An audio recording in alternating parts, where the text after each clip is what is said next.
Welcome to Tech Bites and News, your personal generative AI podcast. Today, we're diving into a fascinating question.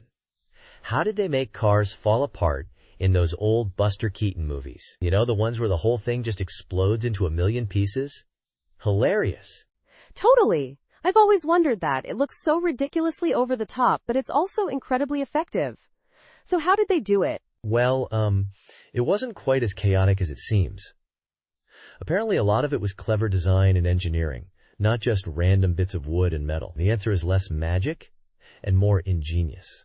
Ingenious, huh? I see. So what kind of ingeniousness are we talking about here? Okay, so imagine this. The car body itself, the main chassis, was actually hinged at the bottom, like it could fold up like an accordion, and it was probably sprung to give it that extra oomph. A sprung chassis? Whew, that's wild. So everything else was just balanced on top of that? Pretty much. Think of it like a really elaborate and dangerous Jenga tower.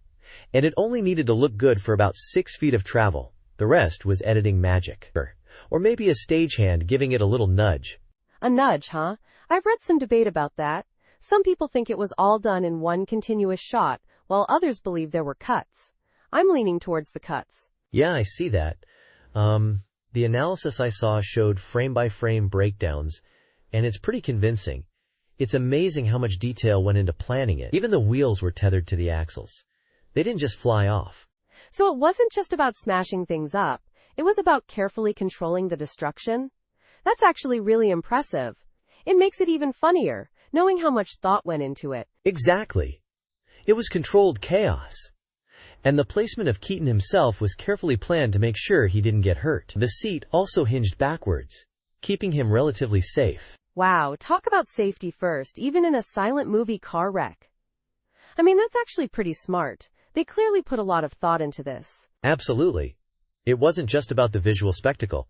It was about the safety of the performer and the precision of the effect. It's a testament to the ingenuity and craftsmanship of those early filmmakers. Who knew car demolition could be so meticulously planned? I never thought about it that way. It really makes you appreciate the skill involved. Thanks for explaining that. My pleasure. And that's it for this episode of Tech Bites and News. Thanks for listening, and we'll catch you next time. Bye. Bye-bye.